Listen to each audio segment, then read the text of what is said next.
Yang saya maksudkan dengan ruang gelap itu adalah ada apa ya? Ada konsep take and give.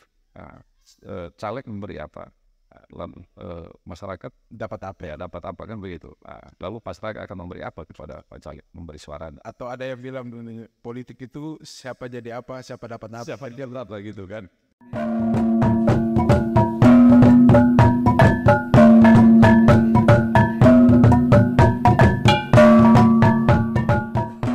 Assalamualaikum warahmatullahi wabarakatuh. Waalaikumsalam.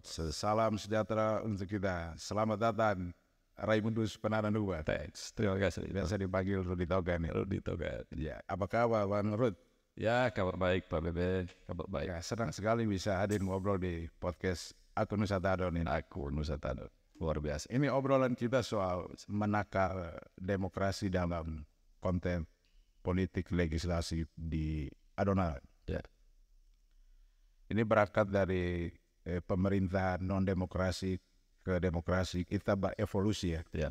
Itu persisnya pada tahun 1998 itu. Ya. Ya. Kita sudah mengalami 5 kali pemilu ya. Ya.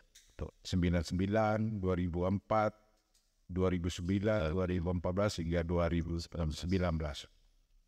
Nah, brother ini kan sedang mempersiapkan diri untuk menuju ke pentas politik di DPRD provinsi. Ya. Pasca 99 itu kita hampir generasi Adonara keterwakilan sangat minim. Ya. Di pemilu 99 itu generasi Adonara punya kesempatan yang sangat baik. Ada 5 orang kader terbaik kita. Ya. Ada almarhum Pak Frans Leburaya, Ya. Pak Kris Borotokan, Pak Simon Hayod, Pak Yahidin Umar, dan juga Abang Arif Ram. Ya. Keberadaan mereka di pentas DPRD provinsi pada tahun 99 itu sangat mewarnai dinamika politik dan pengambil putusan di DPRD. Nah, brother stay di provinsi di Kupang dan melihat dinamika itu, trend of naik turunnya seperti itu. Ya. Itu seperti apa teman bisa memberikan informasi soal dinamika itu? Ya, terima kasih ya Pak Bebe. Sebelum kita lebih jauh soal isu tentang demokrasi ya, dengan takarannya segala macam, saya memang ingin memberi apresiasi dulu. Ini luar biasa. Dari tempat ini satu waktu kita bisa kendalikan opini ya, pengendalian opini yang luar biasa di. Terima kasih Pak Nusa Tado gitu.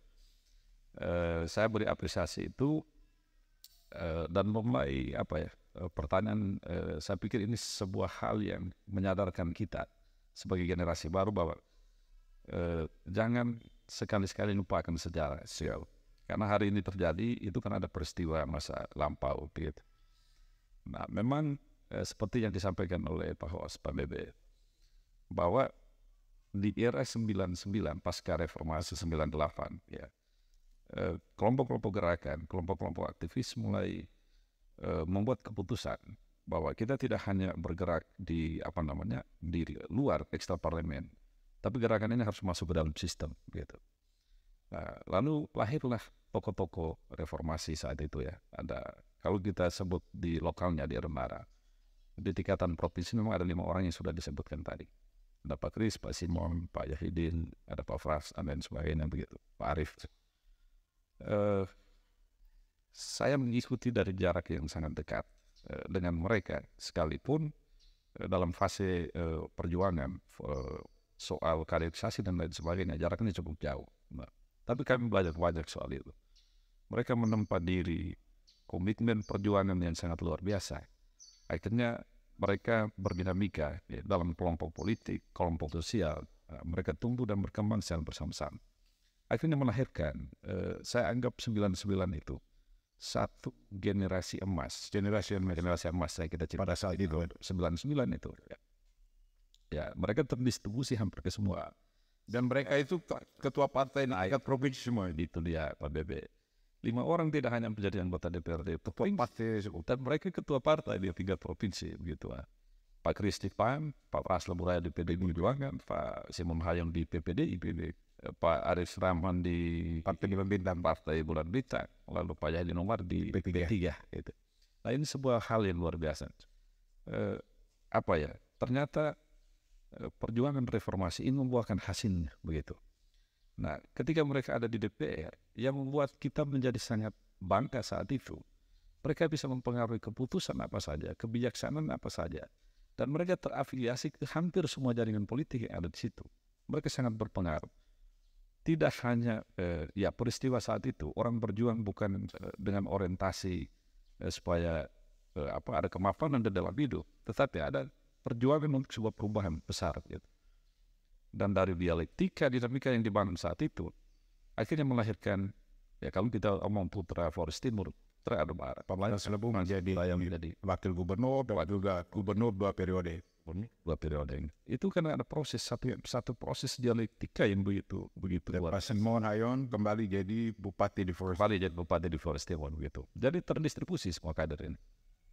Nah, ada catatan kritisnya bahwa pasca mereka ini, apakah proses kaderisasi, regenerasi itu juga berjalan? Memang berjalan di segmentasi, di level pembinaan organisasi dan lain sebagainya, itu terus berjalan. Tetapi sebenarnya ada ruang kosong di situ. Ya, ada kevakuman gitu. Ada kevakuman pasca Pilpres begitu. Semacam ada lost generasi gitu. Yes, lost generation. Nah, sehingga sekarang kalau ruang kosong ini tidak diisi, kita akan kehilangan momentum. Ya. Kita akan kehilangan begitu banyak kader. Kita akan kehilangan kesempatan untuk turut serta terlibat di dalam sistem pengambilan keputusan kebijakan di dalam ruang politik itu. Maka hari ini Pak BB harus bertarung, berjuang tersiap. Jadi brother ini kan mempersiapkan diri untuk menuju DPD Provinsi, caleg dari Partai PDI Perjuangan. Ya. Lalu di 2019 kemarin itu salah satu kader putra Adonara juga dari fraksi Amanat Nasional, Pak Saiful ya. Dan beliau adalah incumbent dan pasti bertarung kembali untuk merebut voter Adonara juga. Benar. Ya.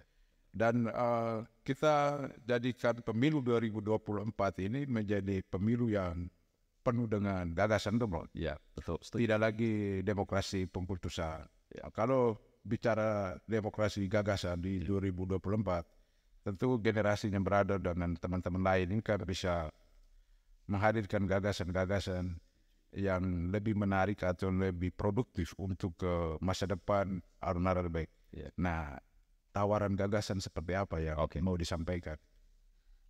Saya tuh begini ya, Pak Bebe, saya sudah ceritakan soal karena latar belakang saya itu ketika di mahasiswa kita menjadi aktivis, kemudian berprofesi sebagai jurnalis, lalu kemudian sekarang merambah dunia politik. Ada sebuah rekam jejak perjalanan yang cukup panjang gitu. Kita mengamati dari jarak yang sangat dekat, saya bilang tadi, soal bagaimana kita mengelola ini kekuasaan gitu. Demokrasi itu sebenarnya sederhana. Dia harus juga bertumpu pada rakyat. Dia bersumber dari rakyat begitu. Dan kembali ke rakyat juga. Ya, dan kembali ke rakyat juga. Memang kadang ada missing di situ. Orientasi kekuasaan itu tidak hanya untuk kekuasaan dalam tanda petik ya kita menjadi agung sekali, menjadi wibawa sekali, menjadi sangat materialis di situ. Apalagi selain dilantik, Pak ya. Nah itu kayaknya kita lupa sepatu. Nah itu dia. Jadi demokrasi itu dia harus punya visi besar, harus punya orientasi. Yang ujungnya itu ada di rakyat. Gitu. Nah, kadang terjadi missing di situ. Sehingga per hari ini kita sudah konsentrasi ke 2045, desa emas gitu. Tumpuan kita ada di situ.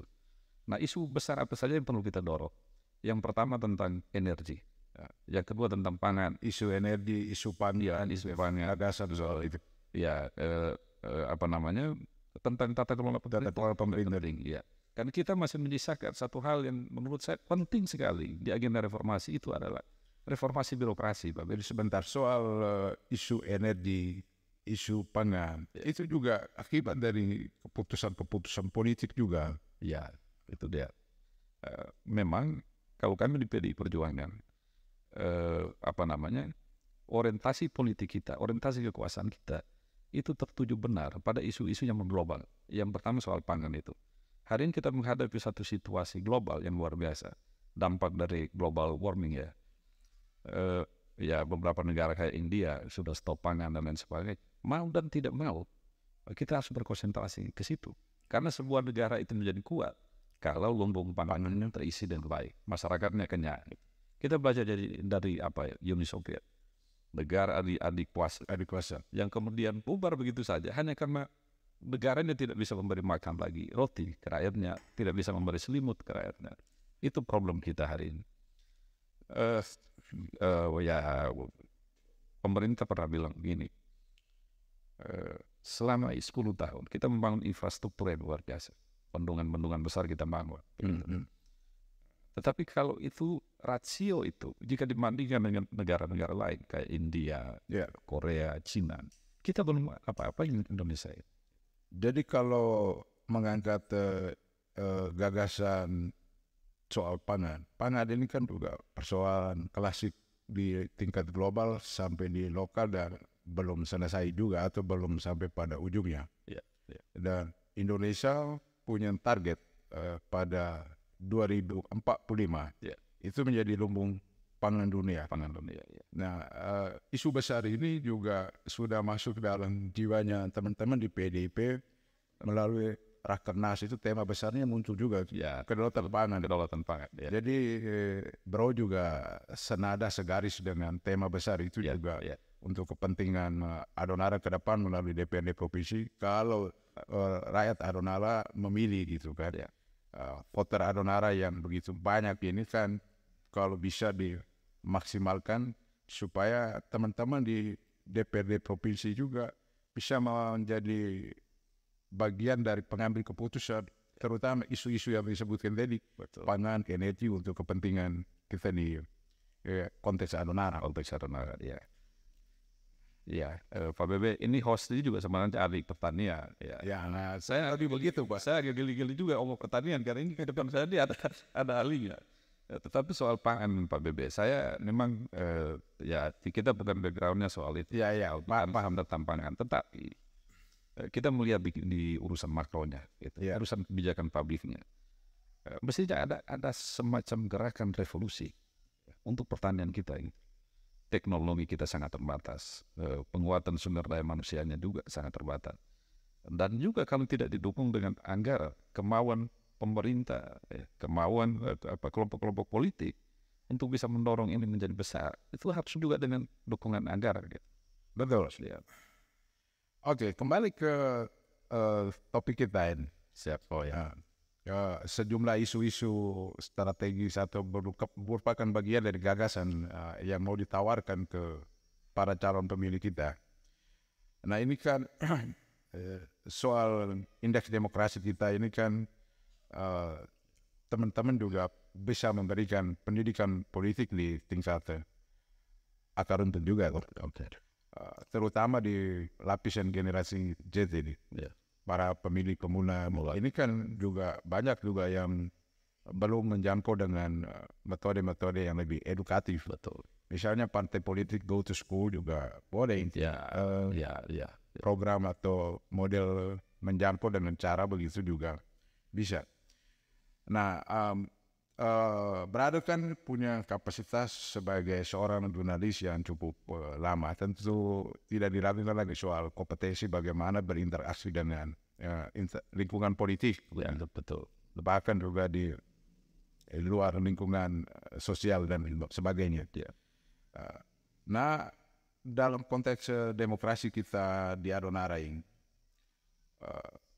kira-kira budaya politik yang bisa kita tonjolkan itu supaya generasi Adonara ini bisa menenggang dengan baik ke DPRD provinsi, tentu dengan dibarengi dengan kapasitasnya. Nah, ini pencerahan juga penting. Betul. Setuju Pak Host. Saya coba belajar karena kita kadang bekerja di politik juga sebenarnya harus tetap berbasis data, maksudnya Nah, kita pemetaan di Adonara. Adonara dengan DPT terakhir itu 95.000. Kita coba flashback ke 4 tahun yang lalu ketika rakyat Adonara membuat pilihan begitu. Kita sebenarnya tidak produktif gitu. Karena ada satu tradisi yang saya pikir itu bukan kesalahan, tetapi itu semacam kekeliruan ya yang kita buat. Kita evaluasi 4 tahun yang lalu, ternyata kita dengan 60.000 sampai ke 70.000 di 4 tahun yang lalu, kita hanya menghasilkan 1 kursi. Misalnya Pak Saiful ada di situ. Tapi Pak Saiful itu juga ya dia perolehan suaranya hampir merata di Malaysia. Sebaran suaranya coba Dari Bangladesh cukup merata di Lembaga sedikit, di Alor sedikit gitu.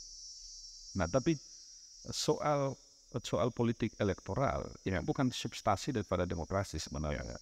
Saya melihat banyak praktik politik yang akhirnya membawa masyarakat pada satu ruang gelap.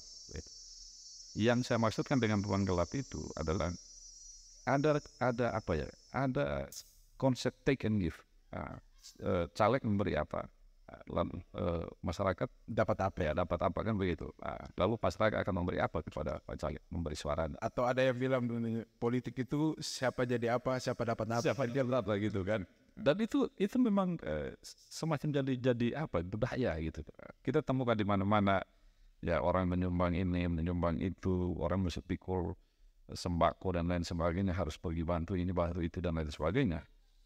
Apakah kita mau kualitas demokrasi itu dengan proses yang sangat... Nah, itu dia. Artinya kalau para calon hadir dengan gagasan tanpa logistik yang kuat, jadi yang punya kekuatan finansial lebih kuat, maka amplop ini bisa mengalahkan yang gagasan itu.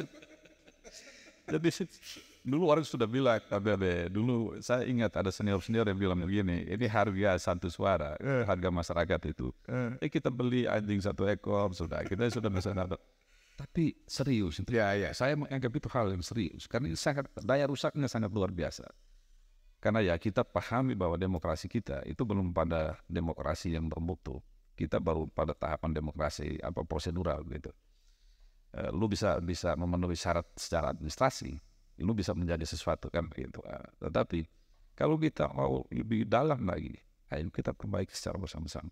Masyarakat harus mendapatkan pencerahan politik. Nah, itu yang dimaksud. Harus mendapatkan informasi-informasi yang baik dan benar tentang semua isu yang akan kita dorong menjadi perjuangan kita secara bersama-sama. Nah, itu soal variabel demokrasi politik kan salah satunya itu. Ya, pendidikan politik. Lalu segmentasi. Saya lihat komposisi secara demografi di kelompok elektoral ini. Dominasi suara Gen dan Z. Itu lebih banyak daripada di Flores Timur misalnya ada 208 pemilih itu didominasi oleh Gen Y dan Gen Z. Sebanyak sekitar 120.000. Itu didominasi oleh Gen Y dan Gen Z. Ada kelompok milenial. Sekarang ada usia 17 ada basis. Dan sebenarnya dia perhimpitan, dia paralel dengan isu bonus demografi itu. Anak muda jangan takut berpolitik. Ya, karena segala hal yang kita lakukan sekarang, kadang juga harus diputuskan di ruang politik. Kalau anak muda hari ini masa bodoh, ya. Tapi saya lihat anak-anak muda di Renara itu sudah mulai keren, ya. Sudah mulai melek politik. Sudah sangat mulai politik. Mungkin juga karena akses informasi dan lain sebagainya, YouTube, di media sosial. Yang mereka punya platform digital yang mereka pakai untuk mengakses banyak informasi gitu. Sehingga kita caleg ini juga jangan merasa diri pintar-pintar. Ya, soal dengan hadirnya platform digital menyediakan banyak informasi tentang kepemiluan, dan juga informasi tentang politik. Tentu kita memastikan supaya tumbuh kembang demokrasi di level kita di Arunara juga tumbuh dalam kerangka yang sehat. Artinya kita perlu ada mengkaji soal dimensi dan tingkatan konsolidasi demokrasi juga. Jadi di level para elit, di bawah massa, kemudian di tengahnya ada wadah organisasi yang menjembatani kepentingan massa. Nah, ini juga perlu terkonsolidasi. Nah, sejauh ini berada melihat sebagai apa? Apakah kohesivitas antara ketiga dimensi ini sudah menyatu atau masih berjalan sendiri-sendiri? Memang kita berangkat dari kita belajar tentang rumus perubahan sosial gitu. Ada piramida gitu. Nah, makanya saya bilang begini, misi politik saya hadir di Lewotana ini untuk menjadi calon legislatif dari daerah ini. pertama kali yang saya pelajari, saya punya pengalaman banyak soal bagaimana mereka menjalankan politik di daerah ini. Saya ketemu dengan tokoh-tokoh agama, saya bilang begini, kita harus berani untuk mengkonstruksi politik. Ada satu paradigma politik baru yang harus kita dorong. Ya, dan ketemu Bapak Uskup juga. Oh ya, saya ketemu beliau datang ya sebagai tokoh agama yang ada di daerah sini. Saya bilang, Bapak Uskup, saya datang, saya minta petunjuk, mohon arahan, tetapi juga sekaligus saya menyampaikan sikap politik saya, prinsip-prinsip yang saya anut di dalam politik. Dan saya hanya bicara tentang satu poin saja. Saya bilang begini, Bapak Uskup, mari kita sama-sama menggaungkan politik yang penuh dengan dialog yang humanis, yang setara, yang bermartabat. Sehingga kita bilang tadi, bagaimana kita mendekatkan diri ke masyarakat. Dan juga mengubah masyarakat untuk lebih dekat dengan pemerintah. Begitu. Nah, kita selama ini kan, host tahu lah, kita Adonara ini egonya sangat tinggi. Ada yang kita coba maju, ada yang tarik ke belakang, ya ego wilayah. Pokoknya egosentrisnya masih sangat kencang di situ. Sehingga kita kalau mau, ya itu juga karena ruang tadi, ruang perlu tercipta, ruang yang sehat seperti ini. Bahkan saya bilang saya sangat apresiasi. Semoga di tempat ini dia membuka satu tradisi baru. Segala sesuatu yang sulit bisa kita percakapkan dalam suasana yang damai, ya kan, suasana yang ada antar sesama anak keluar tanah begitu. Dan saya sering berinisiatif. Saya menelpon di caleg-caleg ke provinsi. Ayo, saya main gila kadang. Ayo kita buat ini ya, rapat fraksi Adonara begitu. Tapi responnya positif semua juga. Ayo, kita bikin mapping suara ini. Kalau bisa menghasilkan 3 kursi dari Adonara, ya itu hal yang luar biasa. Gitu. Ya, target untuk mencapai 3 kursi ini kan juga tidak mudah. Memang tidak mudah. Ya. Tentu pengalaman dari 2004 hingga 2009 itu kan kita kosong itu, lost. Ya, betul. Teman-teman sudah menggagas untuk melakukan mapping dan sebagainya. Ya. Nah, kira-kira target voter yang paling enak untuk diajak berdiskusi, diberikan pemahaman, dibangun mindsetnya bahwa kita berpolitik dengan gembira, politik yang humanis tadi, sehingga demokrasi yang dihasilkan juga demokrasi yang bisa memberikan manfaat pada generasi-generasi ini. Ya, setuju. Artinya begini Pak Bebe, kita memang di lapangan kita melihat ada segmentasi tertentu. Misalnya di Gen Y dan Gen Z, milenial usia 46 tahun ke 17 tahun itu memang mereka hampir tidak peduli dengan urusan politik. Tidak perlu ada diskusi yang berat-berat gitu. Semacam kita terbawa ke ruang yang sangat praktis. Misalnya kita ketemu anak-anak muda yang bergerak di ekonomi kreatif. Kita tidak bisa diskusi hal-hal yang berat soal konsepsi, ketatanegaraan kita, hal-hal yang sifatnya ideologis. Itu bagi mereka itu wilayahnya berbeda. Kalau bicara soal ideologis pasti harus mereka direkrut dulu masuk dalam partai sehingga itu dia. Benar-benar ada doktrin ya, betul. Tapi baiklah, saya menganggap segmentasi yang cukup memberi masa depan soal bicara tentang ekonomi, bicara tentang masa depan daerah ini. Ternyata ada di mereka dan mereka sementara melakukan itu. Ada yang membangun usaha kecil-kecilan, ya. Bahkan ada satu kampung di Reddit Arnal Tengah ini, Rahman Hanafi itu. Saya belum sampai ke dia, tapi saya berkomunikasi dengan dia. Dia anak muda yang sangat hebat gitu, membuat terobosan yang sangat hebat. Dan saya pikir di segmentasi kita perlu bicara tentang ekonomi kreatif. Pasti mereka akan mengalihkan perhatian untuk bicara soal itu. Tapi kalau Bapak turun bicara tentang ideologi Pancasila, Bhinneka Tunggal Ika dan lain sebagainya, nah mereka langsung diprakteknya. Bukan mereka tidak paham, tapi mereka langsung. Ya, soal ideologi itu kita belajar di sekolah juga nggak bisa. Tetapi ini, maksud saya soal voter Adonara ini yang dengan tanda petik yang masih ada, yang masih apatis soal pemilu politik ini. Itu di tingkat partai politik secara institusi politik, apakah juga punya konsep atau desain rancangan gagasan untuk memberikan pendidikan politik lebih praktis di tingkat mereka. Tingkat mereka ya. Memang kalau kami secara internal, konsolidasi organisasi dan lain sebagainya, penguatan kader dan lain sebagainya, itu secara internal kami lakukan itu. Nah, memang kita kadang juga orang bilang kita ini petugas partai. Iya. Lalu coba mengutak-atik ke arti daripada petugas partai itu sesuai dengan persepsi mereka masing-masing. Tetapi kami kalau petugas partai kita ngopi dulu. Kita ngopi dulu. Ini klarifikasi yang berat, tapi kita bisa jelaskan itu Pak Bebe. Memang tadi soal rasa apatis masyarakat terhadap politik dan lain sebagainya memang ada sih saat ini. Ada semacam kejenuhan orangnya untuk bicara tentang politik itu. Siapa pilih siapa dapat apa dan lain sebagainya itu. Dan itu sebuah tradisi yang sudah dibangun lama. Saya menulis kalau saya datang ke Flores Timur, ke kampung halaman saya sebagai politisi. Yeah. Saya merasa seperti sementara membuat sebuah tulisan di kertas putih. Nah, teman-teman yang sudah berkarya di bidang politik tentu mempertanggungjawabkan itu secara baik. Nah, tetapi kenapa masyarakat hari ini itu menjadi apatis? Tapi saya tanya balik ke masyarakat ini.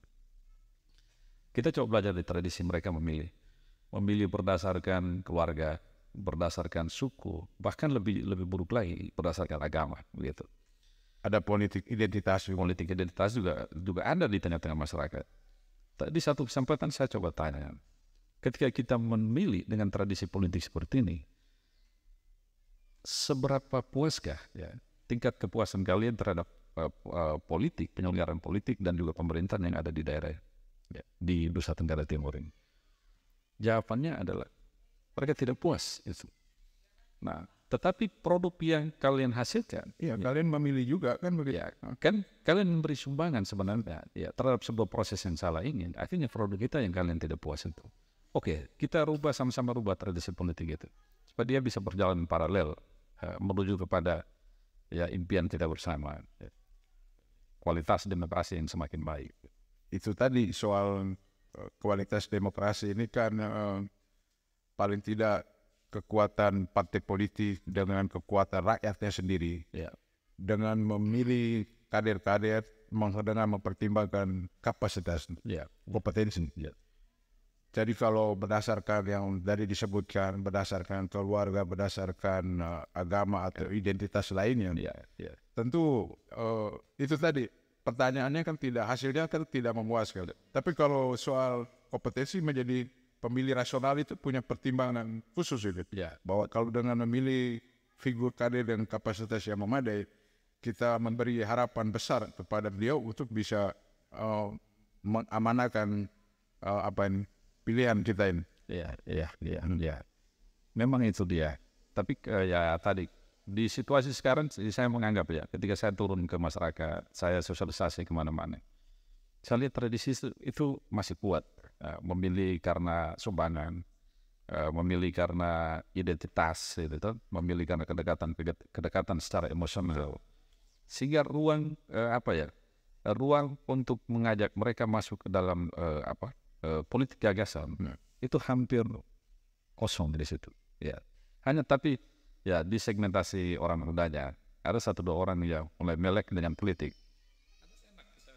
Mana bisa ngobrol, bisa ada konektivitas, ada benturan gagasan di situ, dan mereka tertarik untuk masuk di situ. Gitu. Dan saya pikir tempat ini menjadi tempat pertama untuk Vokadonar. Mari kita bicara di sini di Altu Nusa Tenggara Podcast itu. Luar biasa, brother. Ini kan memang didesain untuk menjadi media informatif dan edukatif.